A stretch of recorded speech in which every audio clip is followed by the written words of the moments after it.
Hi, everyone. Welcome to Theta Talks for this week. This week, I am going to be introducing and opening Theta Talks instead of Maisha. Maisha's celebrating her son's birthday, so it's me with you today.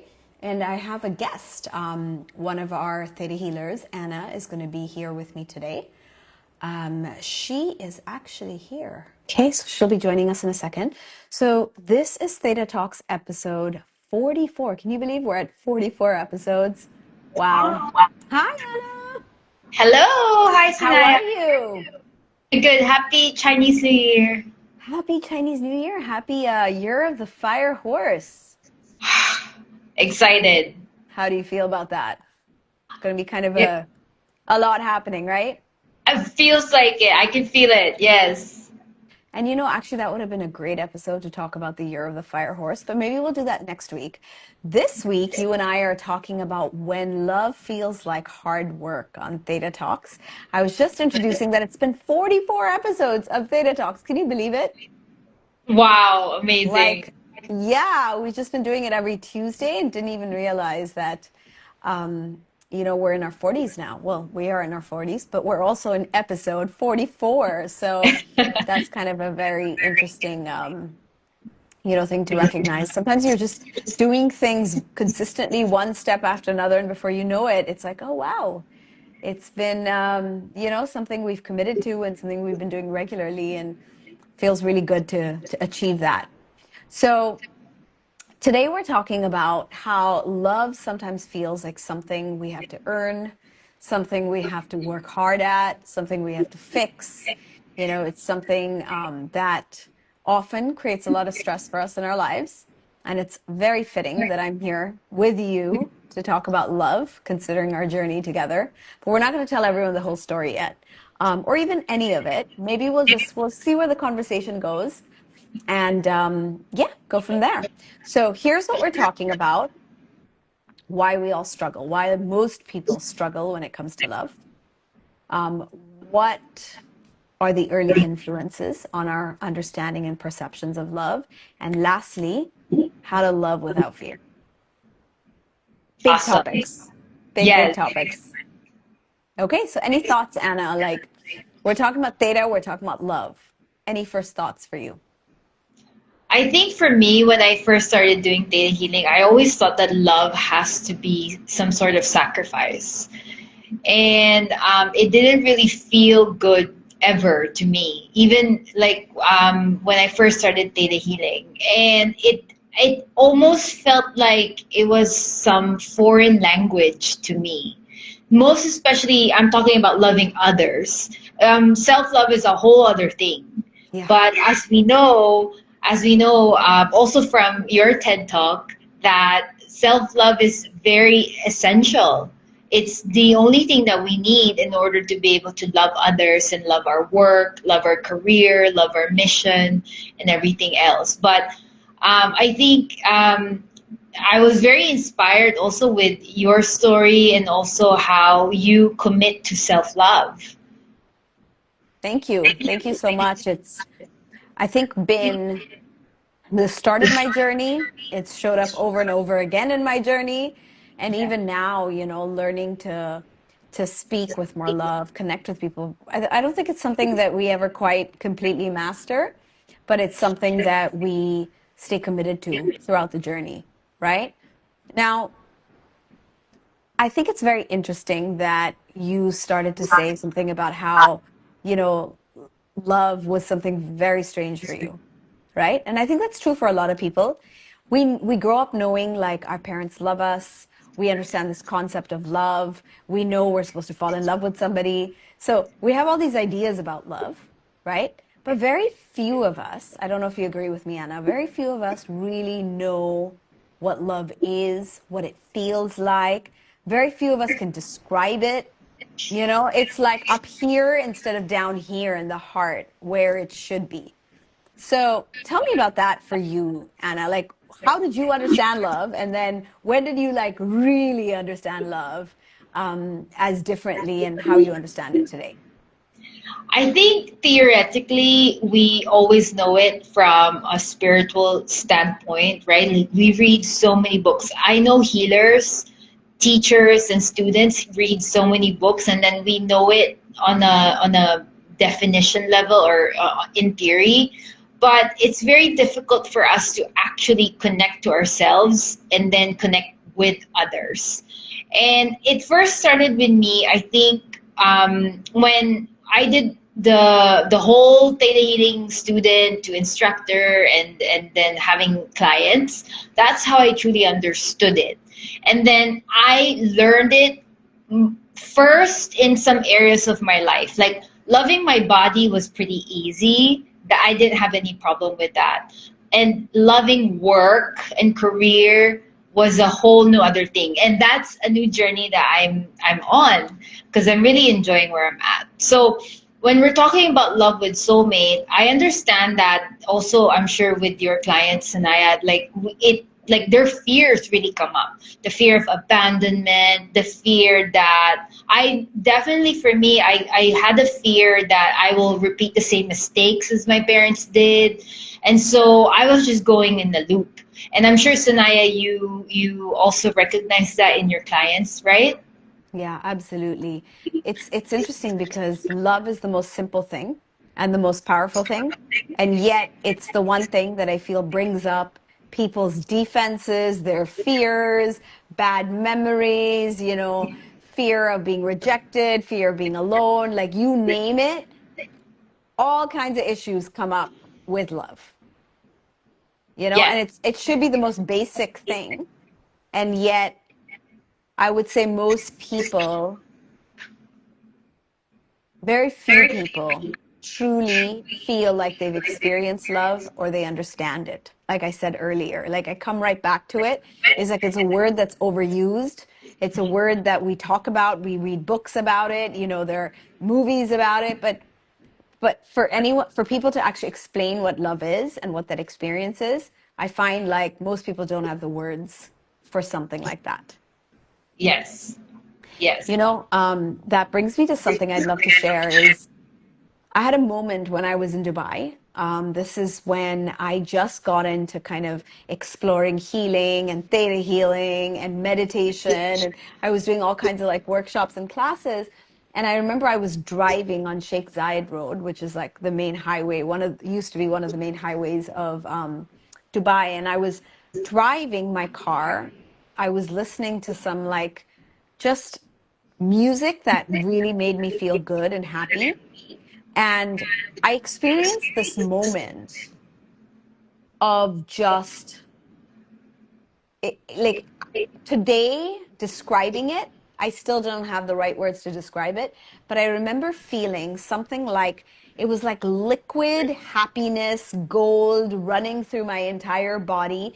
I felt like my heart was jumping out of my body and my soul, like, I'm using words like soul and jumping out because it was so abstract and it was so difficult to explain. But I remember a feeling, and I use these words, it was like liquid joy, liquid happiness, and it was just running through my entire body. And I remember in that moment, I experienced that, and I remember thinking, oh my God, this is what love is. This is what love feels like. And this is what it is to feel completely connected to everything in this world, and to experience just pure love for this experience. And after that, it's like I understood, like I recognized what love is. And it was such a weird, unexpected, unanticipated moment. And I think my journey has taken me to a point where love is a really big part of my work. And theta healing itself is a modality that was built on love, central to a lot of things that we teach in our classes and the healing work we do with our client. We say our instant healings, it's creator's energy, it's our unconditional love and the creator's unconditional love, and that's what creates this beautiful healing in our clients. So it is also a modality based on love. So it feels like it should be so simple and so easy and so accessible and available to everybody. And yet, as you and I have both you know, and our own experiences also attested to it, or like we've also experienced that love isn't something that comes easily, and it isn't something we all, you know, have abundance of in our life, you know? So tell me about like any experiences of your own where it took you time to accept love, receive love, or even give love. What was kind of that journey to learning to love look like for you? I think for me, it was when understanding that I was outsourcing love and self-worth from others, from from a new bag, from new shoes, like shopping, or just this feeling of achievement that I could get every time that I would finish a course or complete a course, or if I receive some sort of validation that I've always been wanting or needing from others. But then that's the thing, it's never enough. That is never going to be enough for us because it's always just continuously chasing that thrill. I think it was when I started to really become more serious about becoming a healer and professionally, putting myself out there. It's because I knew I really had to walk the talk. I can't just, I can't just like do lip service, especially, right? Especially with the Yeah. work that we do with Yeah. healing. We share a lot. Authenticity Yes. and integrity is so important in the work we do. Like, you can't be a really good healer and not do the work on yourself. It just doesn't work. You won't be able to heal people. Exactly. Yes. And I remember I had this feeling. I was doing my own self-belief work. And when I finally told myself, like, okay, we're just going to do it. We're just going to be a healer and put ourselves out there and be more visible. And I remember this thought in my head right before we're about to end a data healing session where we ask about the lessons we learned from Creator. A thought just ran through my head, and I realized, like, this is going to be a commitment to myself forever. Forever.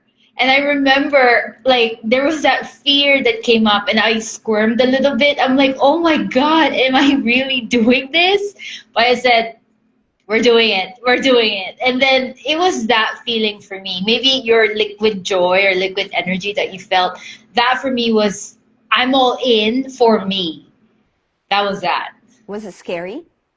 Super. It was the scariest thing. But after that, I now I look back, that was a big, huge turning point for me. And I knew that it's meant for me. I wanted this. It's not for validation. I mean, I love doing it. Healing others is such an amazing job. Yeah. I mean, where we are, right? It's such a beautiful, I think it's such a prestigious job even. Even say like it's a work from home thing, I find it such a prestigious job. So for me, yes, it was very scary.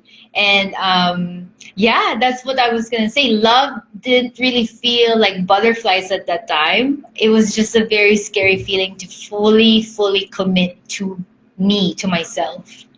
And what do you think that meant for you, Anna? Like, what changes when you fully commit to yourself? Like, what has to be done differently? Or how does life suddenly, you wake up and you're like, the next morning, you're like, okay, now I love myself. Now what?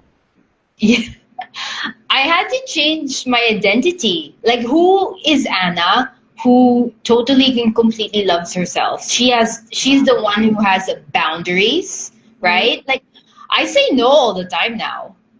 And I used to never be able to say no. And Theta taught me that. My teachers taught me that, like boundaries and discernment. And one thing about me now is becoming feisty. I say that always to my clients. I'm super feisty now. I used to be, but I lost it for a bit because I guess I was just seeking love from everyone. And so I lost that part of me. But now I'm very feisty. Not quarrelsome, it's different. But like, I'm just a go-getter now. So my identity changed. How I see myself changed.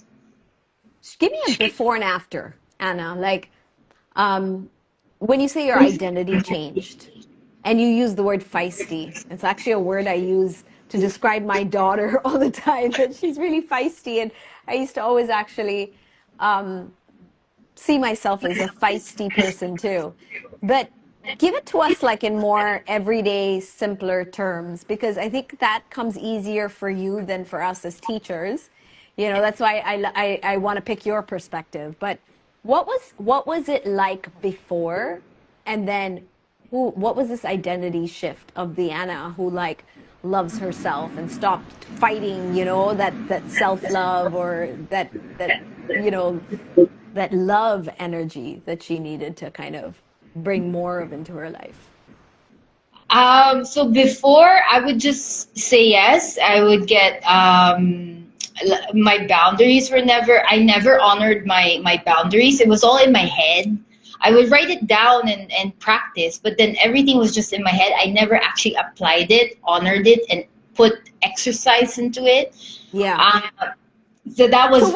So was it always like you were responding or saying things based on what you thought you should do, or what would get people to like you more, or what was more acceptable, like what somebody else in your place would do? Was it because you use the word outsourcing, which is such an appropriate word, and you know, I write about that a lot too. It's like when who you are is just completely built upon what others think of you. You know what I mean? Like if people think I'm a nice person, I must be a nice person, and they must think I'm a nice person because I always say yes. You know what I mean? So it's like I'm figuring out who I am by seeing myself through other people's eyes of how they would judge me, right? So does that resonate? Does that make sense for you? Absolutely. It's like I was like what I mentioned, like I outsource my self-image on others based on Right. how they see me, based on how acceptable I am, based on how pleasing personality that I have. I mean, gosh, now after all of that has happened, I just say no. I like it also now that people are intimidated by me. I'll give an They example. don't ask. Yeah, they don't ask. Like for example, there's I am a Pilates instructor also, and there's some drama that came up just last January, but I was not part of it. No one ever reached out to me about it. No one even bothered me about it. No one asked my opinion about it, and I love that. I knew that was when I was just operating on a different level. I mean, of course, I reached out to the one who asked help from me at that time. Of course, I replied, but I was very sure that I'm not gonna get into it at all, and that wouldn't happen before, because I would like to help, you know, reach out and help and try to be the mediator. But now it's like, no, you guys are on your own. You figure it out yourselves. You know, there's a saying I love: not my monkey, not my circus. Is that right? That's what it is, right? Yes. Not my monkey, not my circus. And I remember hearing that somewhere. Either I read it or I heard it, and I remember thinking, this is life after healing, theta healing, self-love for me. Like everybody else's like drama and baggage, it's like not my monkey, not my circus. Like it doesn't involve me. And because of that, your life definitely becomes more smoother and easier, because people already feel like they're not going to find like a sympathetic ear in you, like someone to Yes. just feed, you know, fan the flames of the energy, the negative energy. They know that like you're just not going to be, you're not going to be into all of that. You know what I mean? So they don't even Yes. come to you to drag you into the drama. You know, you become a little bit like, there's a little bit of that energy around you that tells people, not my monkey, not my circus. I hope I'm not butchering the saying. I think I'm saying it right. But another example comes to mind also, Anna. I've noticed this with a lot of people. If someone says something, like, okay, let's use you as an example. If somebody came to you and said, Anna, you know, you're just so selfish. You're so insensitive. How could you do this? What kind of a person are you? Like someone just went and like just completely like judged your character, attacked you, accused you of things. Okay? Now, the old me, if I was in that situation, would have felt really bothered and affected and disrespected. Like, how could she say that? I didn't even do anything. She's totally misunderstanding. You know, I'd have a whole story in my head of like, how could she do that? And why would she say such a thing? And I would be offended by that, right? And then maybe I'll call up a friend or I'll like tell my husband, you know what I mean? And I'll be like, oh my God, can you believe this? You know what I mean? That's the drama that the average person creates. But what I noticed, and I really feel this is a true test for people, how you would react if someone came to you and said, you're like this, you're like that, you're like, you know. So the me today would just be like, oh, but I'm not any of those things. I know who I am.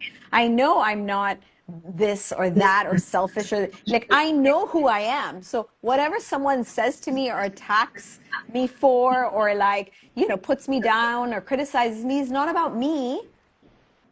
Something's probably going on for them and I'm just going to send them love because I know who I am. So I'm not going to be offended by anything anyone says or does to me because my self-worth is not decided by them, right? So that's like a true test. Like if somebody came to you and like treated you really badly, would you feel bad and would you now be angry and frustrated and hurt and so on? Or would you be like, oh, that's not really about me, that's their stuff and they're probably going through something and you know what, let me just send them love. I think that's the shift in like someone who really loves themselves, someone who knows themselves, somebody who's kind of already living above that kind of energy of struggle and pain and drama and stress and so on. So I feel like how you react to people says a lot about where you are in your own journey of self-love and, you know, evolution. What do you think of that? Like, does that resonate for you too, Anna? Yes, absolutely. It's like having no reaction towards things that you really don't care about is the most peaceful thing that you can ever give to yourself, because that's something that they can never get from you. Your self-love, we have self-worth, and then the peace that you live your life every day knowing that you're just staying in your own lane. And the fact that what I also really love about when I was learning deep dive into theta healing was that how important not to be in chismes, not to do gossip. That was things really that shift my focus. And I know we talked about it already from basic class. And that's when I think one of the ways that until today, I take hold of that teaching from where I first learned it in theta healing, and I really hold to that. Like I commit to that. I do not like talking about others, and my rule is that if I didn't hear that straight from that person, then either from text or call or whatever, then that's not my business. That's my rule. Absolutely. Feels so good. You feel so at peace. You're just doing work, and then when we love work, love becomes more abundant and it grows. We never run out. We never run out of it. So. Oh my God, so true. You know, I was out the other night, okay, and like there was a situation about someone else, and I kind of like. It wasn't like I made a comment in kind of innocently. I didn't realize, like it wasn't intentional. I wasn't trying to say anything about anyone, but it's almost like I walked into something that was like, how do I explain this? Like basically I said something that slipped out. I didn't mean it as I'm talking about someone, but it came out that way. And I remember like after I said it, I remember saying, oh, why did I say that? You know, like it sounds like as if I'm making a comment about someone and that's not like me. And I felt so uncomfortable about saying that. And the way it kind of came out, it was like not something I usually do. And I don't think anyone noticed or cared, but for me, already I felt uncomfortable because it felt like I was almost judging someone or something. And I actually had to kind of sit with myself and say, why did you do that? Why did you say that? What was there anything behind that? You know? And I pondered over it and I reached out to the person that I said something about, you know? And it was like I had created an energy and now I needed to balance it by doing something for that person. So what I love about the work we do is it makes us so responsible and accountable for every single thing we say or do. Even when it was like accidental, it was unintentional. Like, sometimes you're just like, oh, my husband, why did he do that? You know what I mean? It's not like I'm actually like angry at my husband, but like, it's just sometimes you like snap to judgment like, oh, why did he do that? Or why, And I've learned that when I do things that spontaneously come out that way, it doesn't even sit right in me, and I have to go and balance it or figure out where that was coming from. So I love how it's like we are inherently now as healers or as theta healers so much more accountable and responsible for what we're putting out into the world, because it doesn't even sit right with us if we are anything but, like, if we are coming from a place that is anything but love for like others, you know? And I'm sure Wow. you felt that too. Wow, that's amazing. Actually reaching out to the person. Yeah, who Um, didn't even know, and probably like it wouldn't have made a difference, um, even if that person was there. But something in me was like, no, now go reach out. And like, it was a way of like me kind of correcting myself. And I think it was something I was meant to do also for that person. So everything I think happens for a reason, right? wow, that's amazing. Actually reaching out to the person and yeah, and like being responsible and accountable for what wasn't even intentional. I think Yeah. that's wow. That's another level of healer. Theta healing, what it Yeah. does, what it puts us, what accountability and responsibility comes naturally with it, or like comes with time. On that note, Anna, should we go ahead and pull a virtue card? And I'm Yes. very interested in what virtue card is coming out after I shared that story. Hold on, let me grab it. Okay, so what virtue card are we doing today? Let's see. Normally Maisha pulls the decks, but I've got mine handy today.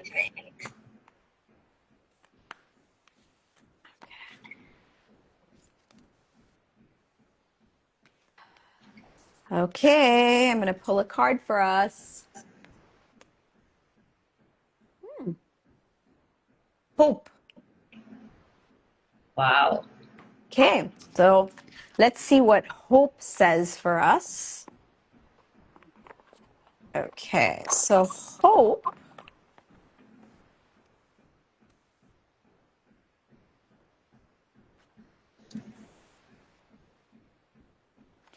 the creator's definition of hope may be different than you think.